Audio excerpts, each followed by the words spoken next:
الحمدللہ رب العالمین والصلاة والسلام علی رسولہ الکریم وعلی آلہ وصحبہ اجمعین ومن تبعہم بإحسان الی یوم الدین اما بعد فاعوذ باللہ من الشیطان الرجیم بسم اللہ الرحمن الرحیم من یتق اللہ یجعل لہ مخرجا ویرزقہ من حیث لا یحتسب ومن یتوکل علی اللہ فہو حسبہ۔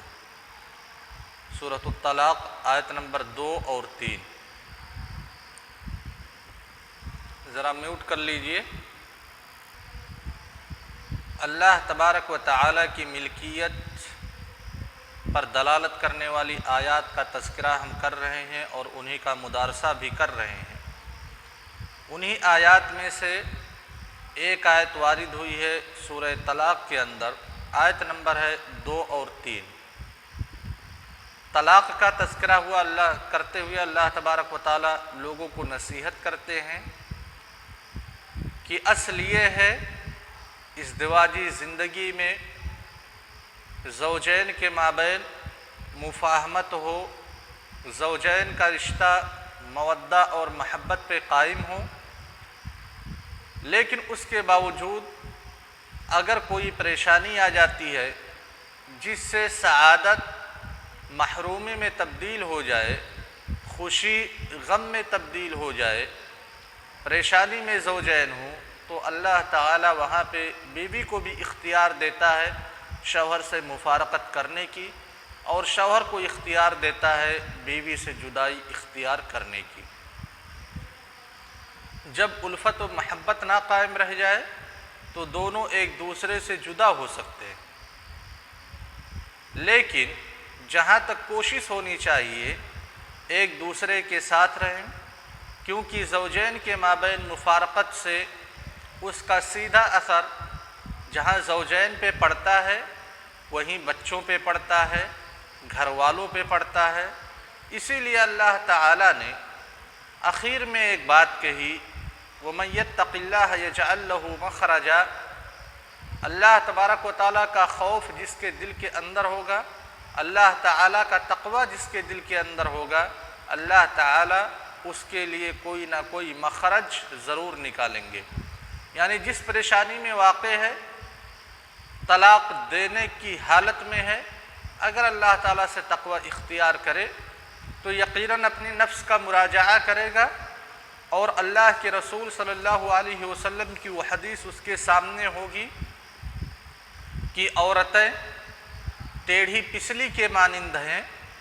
عقل مند آدمی وہی ہے جو ان عورتوں سے فائدہ اٹھانا چاہے تو فائدہ اٹھائے، لیکن ٹیڑھی پسلی کو سیدھا کرنے مت جائے۔ اگر سیدھا کرنے جائے گا تو وہ ٹوٹ جائے گی۔ یعنی اپنے نفس کا مراجعہ کرے گا کہ ہم سارے کے سارے انسان ہیں، ہم سے بھی غلطی ہوتی ہے، ہماری بیوی سے بھی غلطی ہوئی، لہذا اس کی اس غلطی کو نظر انداز کرتے ہیں اور اپنی زندگی کی گاڑی کو پٹری پہ لے کر کے آتے ہیں۔ پھر وہ طلاق سے باز آ جائے گا جب اپنے نفس کا مراجعہ کرے گا، اپنی کمیوں کا احساس کرے گا اور بیوی کی کمیوں پر درگزر فرمائے گا۔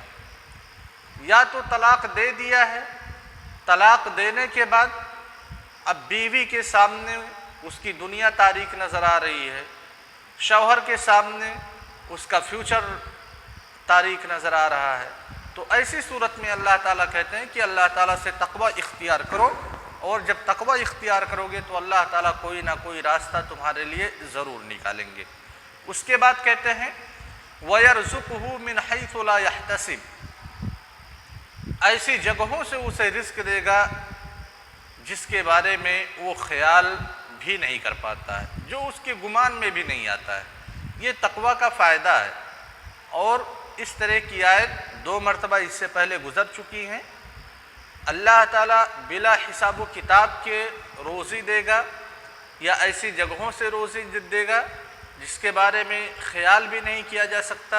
اس جیسی آیات کی تفسیر گزر چکی ہے، اعادے کی ضرورت نہیں ہے۔ وَمَن يَتَوَكَّلْ عَلَى اللَّهِ فَهُوَ حَسْبُهُ۔ جو اللہ تعالیٰ پر توکل کرے گا تو اللہ تعالیٰ اس کے لیے کافی۔ توکل کا مطلب اعتماد، بھروسہ، اور جو اللہ تعالیٰ سے توکل مطلوب ہے وہ کام کی ابتدا سے پہلے، کام کے درمیان اور کام کے نتیجے، تینوں پر توکل مطلوب ہے۔ یعنی جب ایک کسان کھیت میں بیج ڈالنے کے لیے جاتا ہے، بیج ڈالنے سے پہلے اللہ تبارک و تعالیٰ پہ اس کا توکل ہونا چاہیے، اعتماد ہونا چاہیے۔ بیج ڈال رہا ہے اس وقت بھی اللہ تعالیٰ پر اس کا اعتماد اور توکل ہونا چاہیے۔ بیج ڈال چکا اس کے بعد بھی اللہ تبارک و تعالیٰ پہ توکل اور اعتماد ہونا چاہیے۔ اسی لیے اللہ تعالیٰ کہتے ہیں وَمَن يَتَوَكَّلْ عَلَى اللَّهِ فَهُوَ حَسْبُهُ، اللہ تعالیٰ پر جو توکل اختیار کرے گا اللہ تعالیٰ اس کے لیے کافی ہے۔ کیوں ایسا ہے کہ اللہ تعالیٰ پہ جو توکل اختیار کرے اللہ تعالیٰ اس کے لیے کافی ہے؟ کیونکہ ساری چیزوں کا مالک اللہ تعالیٰ ہی ہے۔ تو جو ذات ساری چیزوں کی مالک ہے، اگر ہم اس کے اوپر اعتماد کریں گے، اگر ہم اس کے اوپر فل کانفیڈنس رکھیں گے، بھروسہ رکھیں گے، تو کیا وہ ذات ہمیں محرومی کا شکار ہونے دے گی؟ ہرگز۔ اس آیت میں محل شاہد وَيَرْزُقُهُ مِنْ حَيْثُ لَا يَحْتَسِبُ ہے کہ اللہ تعالی ہی لوگوں کو رزق عطا کرنے والے ہیں، لوگوں کو روزی مہیا کرنے والے ہیں، فراہم کرنے والے ہیں، اور ایسی ایسی جگہوں سے انسان کو روزی ملتی ہے جہاں کے بارے میں انسان کبھی خیال بھی نہیں کرتا اور اس کے وہم و گمان میں بھی نہیں آتا۔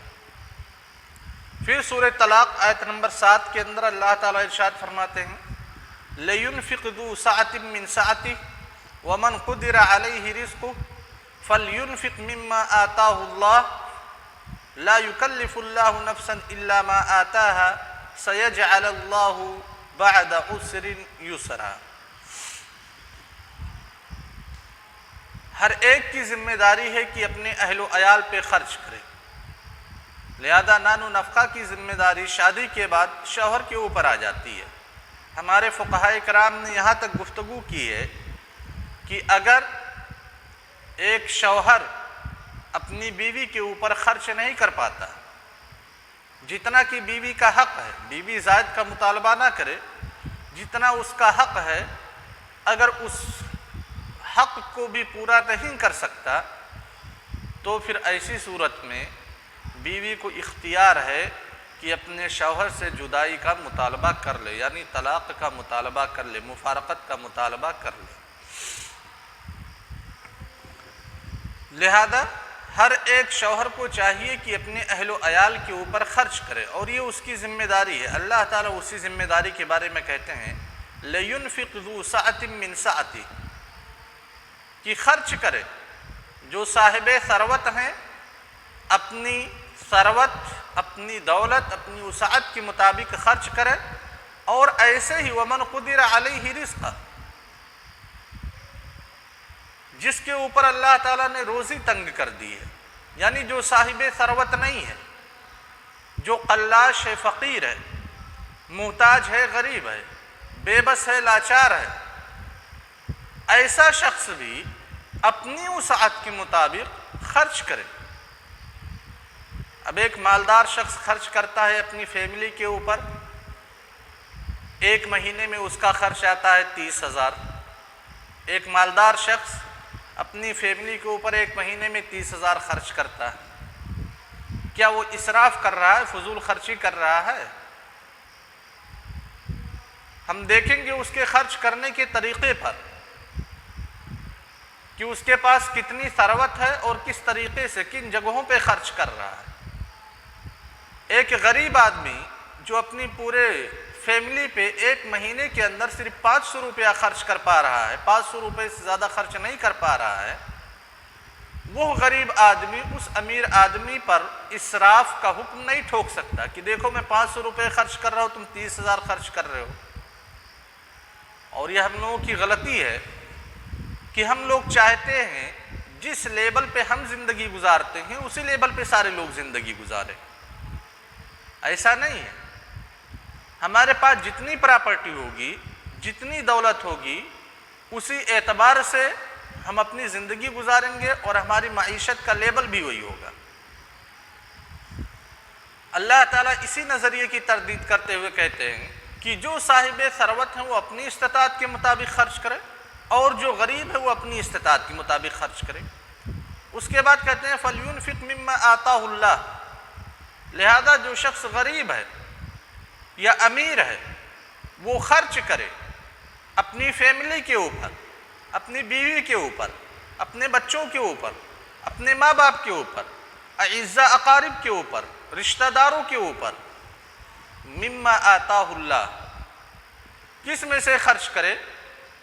جو اس نے کمایا ہے، جو اس کی ملکیت ہے، جو اس کی جاگیر اور اس کی پراپرٹی ہے؟ نہیں، مما آتاہ اللہ، اس میں سے اللہ تعالیٰ خرچ کرنے کا مطالبہ کر رہے ہیں جو اللہ تعالیٰ نے اسے دیا ہے۔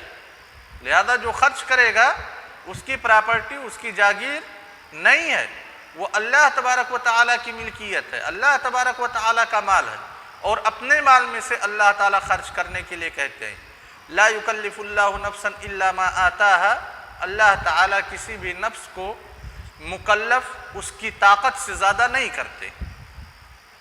اللہ تعالیٰ اگر وہ ہماری پراپرٹی ہے، ہماری ملکیت ہے، ہماری جاگیر ہے، تو اللہ تعالیٰ ہماری جاگیر کو ہم سے نہیں چھینیں گے، ہماری ملکیت کو ہم سے نہیں چھینیں گے۔ جب اللہ تعالیٰ خرچ کرنے کا حکم دے رہے ہیں تو انہی کی پراپرٹی ہے، انہی کی ملکیت ہے اور اسی کی جاگیر ہے۔ اس کے بعد سورہ ملک کی آیت نمبر 1، تبارک الذی بیدہ الملک وہو علی کل شیء قدیر، اللہ تعالیٰ اپنی ذات کا تعارف کرتے ہوئے کہتے ہیں بابرکت ہے وہ ذات جس کے ہاتھ میں بادشاہت ہے اور وہ ہر چیز پر قادر ہے۔ بادشاہت ہے آسمان و زمین کی، اس کی حکمرانی ہے ہم انسانوں پہ، ہمارے افعال پہ، ہمارے اعمال پہ، ہماری جائیداد، ہماری پراپرٹی پہ، یہاں تک کہ ہمارے نفس پہ بھی اس کی حکمرانی قائم ہے۔ پھر سورہ ملک آیت نمبر 15 کے اندر اللہ تعالیٰ ارشاد فرماتے ہیں هو الذی جعل لکم الارض ذلولا فامشوا فی مناکبها وکلوا من رزقہ والیہ النشور۔ پھر اپنا تعارف کرتے ہوئے کہتے ہیں کہ اللہ تعالیٰ کی ذات وہ ہے جس نے زمین کو تمہارے لیے برابر بنا دیا، ہموار کر دیا زمین کو۔ فامشوا فی مناکبها، تم زمین کے اطراف میں، دنیا کے اطراف میں چکر لگاؤ۔ وَكُلُوا مِن رِزْقِهِ، اللہ تبارک و تعالیٰ نے جو رزق مہیا کیا ہے اس سے تم استفادہ کرو۔ یہاں پہ رزق کی اضافت اللہ تبارک و تعالیٰ نے اپنی طرف کی، کہا کلو من رزقی، کلو کا مطلب استفادہ کرو۔ اگر وہ کھانے کی چیز ہے تو کھاؤ، پینے کی چیز ہے تو پیو، پہننے کی چیز ہے تو پہنو، کوئی چیز بنانے والی ہے تو اس سے بناؤ، یہ ساری چیزیں کلو میں شامل ہیں۔ کلو من رزقی، اس کے رزق سے تم استفادہ کرو۔ لہذا زمین کے اطراف میں جو ساری چیزیں پھیلی ہوئی ہیں جن سے تم استفادہ کر سکتے ہو، یہ کس کی طرف سے عطیہ ہے، کس کی طرف سے ہبہ اور گفٹ ہے؟ یہ اللہ تبارک و تعالیٰ کی طرف سے ہے۔ وَإِلَيْهِ النُّشُورُ، سورۃ الملک آیت نمبر 15۔ پھر سورہ ملک آیت نمبر 21 کے اندر 21 اللہ تبارک و تعالیٰ ارشاد فرماتے ہیں امن ھذا الذی یرزقکم ان امسک رزقہ، اگر اللہ تعالیٰ تم سے اپنے رزق کو روک لے تو کون ہے جو تمہیں روزی دے سکتا ہے؟ یہ ان انسانوں پہ ضرب ہے جو کہتے ہیں کہ ساری پراپرٹی، ساری مال و دولت ہمارے عقل کی پیداوار ہے، ہماری محنت اور ہماری قد و کاوش کا نتیجہ ہے۔ اللہ تعالیٰ ایک سوال کرتے ہیں، اگر اللہ تعالیٰ تم سے اپنے رزق کو روک لے، منع کر دے، تم کو محرومی عطا کر دے، تو ذرا بتلاؤ کہ کون ہے؟ کیا تمہاری ذات ہے، تمہارے آبا و اجداد ہیں، یا تمہارے وہ معبود ہیں جن کی تم عبادت کرتے ہو؟ کون ہے اس میں سے جو تمہیں رزق مہیا کر سکے، جو تمہیں رزق عطا کر سکے؟ کوئی نہیں۔ اسی لیے کہا بل لجوا فی عتو و نفور، یہ لوگ سرکشی میں اور نفور میں گھسے ہوئے ہیں۔ یہ ان کا عناد ہے جو ان کو اس بات کے تسلیم کرنے سے روکتا ہے کہ حقیقی رازق اللہ تعالیٰ ہی ہے۔ عناد اور سرکشی کی بنیاد پہ ہی یہ دوسروں کی عبادت کرتے ہیں، حالانکہ جانتے ہیں کہ ساری چیزیں اللہ تبارک و تعالیٰ ہی کی طرف سے آتی ہیں، وہی ہم کو رزق عطا کرتا ہے، لیکن ان کے عناد اور سرکشی کا عالم یہ ہے کہ اس بات کو تسلیم نہیں کرتے۔ سورہ نوح آیت نمبر 12 کے اندر اللہ تعالیٰ ارشاد فرماتے ہیں وَيُمْدِدُكُمْ بِأَمْوَالٍ وَبَنِينَ وَيَجْعَلْ لَكُمْ جَنَّاتٍ وَيَجْعَلْ لَكُمْ أَنْهَارًا۔ نوح علیہ السلام اپنی قوم کو فائدہ بتلا رہے ہیں کہ اگر تم اس الہ کی بندگی کرو گے جس الہ نے تم کو پیدا کیا، جو الہ تمہارا خالق رازق مالک مدبر اور حاکم ہے، اس اللہ کی تم عبادت کرو گے، اس سے استغفار کرو گے، اپنے گناہوں کی مغفرت طلب کرو گے، تو فائدہ کیا ہوگا؟ وہ اللہ تعالیٰ اس کے بدلے میں تمہیں کیا دے گا؟ وَيُمْدِدْكُمْ بِأَمْوَالٍ وَبَنِينَ، تمہارے اموال میں اضافہ کرے گا، تمہاری اولاد و ذریت میں اضافہ کرے گا، تمہاری نسلوں کو باقی رکھے گا۔ وَيَجْعَلْ لَكُمْ جَنَّاتٍ وَيَجْعَلْ لَكُمْ أَنْهَارًا، تمہارے لیے پھلوں کے باغات تیار کرے گا، باقی رکھے گا، تمہارے لیے نہروں کو جاری کرے گا، نہروں کو باقی رکھے گا، یعنی کھانے کے لیے پھل اور پینے کے لیے میٹھا پانی، تمہارے رزق کا مکمل انتظام کرے گا اگر تم اللہ تعالیٰ سے استغفار کرو گے، اللہ تعالیٰ کی طرف رجوع کرو گے۔ حضرت نوح علیہ السلام نے اپنی دعا میں اموال کے اضافے کی نسبت کس کی طرف کی؟ اللہ تعالیٰ کی طرف کی۔ ذریت میں اضافے کی نسبت نسل کو باقی رکھنے والا کون ہے؟ اللہ تبارک و تعالیٰ ہے۔ اسی لیے واضح طور پہ کہا وَيُمْدِدْكُمْ بِأَمْوَالٍ، تمہارے اموال میں اضافہ کرے گا، وَبَنِينَ، تمہارے نسل میں اضافہ کرے گا، تمہاری ذریت کو باقی رکھے گا، تمہاری نسلوں کو باقی رکھے گا۔ اس کے بعد سورۃ المزمل آیت نمبر 20 اللہ تعالیٰ ارشاد فرماتے ہیں وَآخَرُونَ يَضْرِبُونَ فِي الْأَرْضِ يَبْتَغُونَ مِنْ فَضْلِ اللَّهِ وَآخَرُونَ يُقَاتِلُونَ فِي سَبِيلِ اللَّهِ۔ سورہ مزمل آیت نمبر 20 کہ جب آپ نماز کے لیے کھڑے ہوں تو نماز میں سارے لوگوں کی رعایت کیجئے، ان کے حالات کی رعایت کیجئے، آپ بہت لمبی نماز نہ پڑھیے، کیونکہ آپ کے ساتھ کچھ ایسے لوگ بھی ہیں وَآخَرُونَ يَضْرِبُونَ فِي الْأَرْضِ، جو زمین میں سفر کرتے ہیں، يَبْتَغُونَ مِنْ فَضْلِ اللَّهِ، اور زمین میں سفر سے ان کا مقصد ہوتا ہے اللہ تعالیٰ کے فضل کو تلاش کرنا۔ وَآخَرُونَ يُقَاتِلُونَ فِي سَبِيلِ اللَّهِ، اور دوسرے ایسے لوگ بھی ہوتے ہیں جو اللہ کے راستے میں جہاد کرنے کے لیے نکلنا چاہتے ہیں۔ لہذا آپ ان سارے لوگوں کی رعایت کیجئے۔ اللہ تعالیٰ نے یہاں پہ اس آیت میں سورہ مزمل آیت نمبر 20 کی آیت میں فضل کی نسبت اپنی طرف کی، یبتغون من فضل اللہ، یعنی جو لوگ زمین میں سفر کرتے ہیں، زمین کا چکر لگاتے ہیں، گھومتے ہیں، وہ لوگ کیا تلاش کرتے ہیں؟ اللہ تعالیٰ کے فضل کو، اللہ تعالیٰ کے رزق کو۔ لہذا رزق کا مالک اللہ تبارک و تعالیٰ ہی ہے، اور یہ اس کی نعمت ہے، اس کا احسان ہے جو اس نے ہم کو عطا کیا ہے۔ سورہ مدثر میں اللہ تبارک و تعالیٰ ارشاد فرماتے ہیں آیت نمبر 12 میں وَجَعَلْتُ لَهُ مَالًا مَمْدُودًا، یعنی ایک انسان کا تذکرہ کرتے ہوئے کہتے ہیں جو انسان سرکشی کی حدیں پار کر چکا ہے، جو انسان ہر ایک حد کو تجاوز کر چکا ہے، اللہ تعالیٰ سے اعلان جنگ کرتا ہے، جنگ کرنے کا اعلان کرتا ہے، اللہ تعالیٰ کے کفر پر مصر ہے، ایسے انسان کے بارے میں اللہ تعالیٰ کہتے ہیں کہ ذرا ان نعمتوں کو شمار کرے جو نعمتیں ہم نے اس کے اوپر کی ہیں، جو کچھ ہم نے اس کو عطا کیا ہے وہ سب ہماری طرف سے ہے، یہاں تک کہ وَجَعَلْتُ لَهُ مَالًا مَمْدُودًا، ہم نے اسے بے تحاشا مال عطا کیا ہے، مال ممدود عطا کیا ہے۔ جو انسان اللہ تعالیٰ کا فرما بردار ہے یا ناشکرا ہے، سارے لوگوں کو اللہ تبارک و تعالیٰ ہی عطا کرتے ہیں۔ سورہ بروج آیت نمبر 9 میں اللہ تبارک و تعالیٰ ارشاد فرماتے ہیں الذی لہ ملک السماوات والارض واللہ علی کل شیء شہید، اللہ تعالیٰ کی ذات وہ ذات ہے جس کے ہاتھ میں یا جس کے اختصاص میں، جس کی ملکیت میں آسمان و زمین کی بادشاہت ہے۔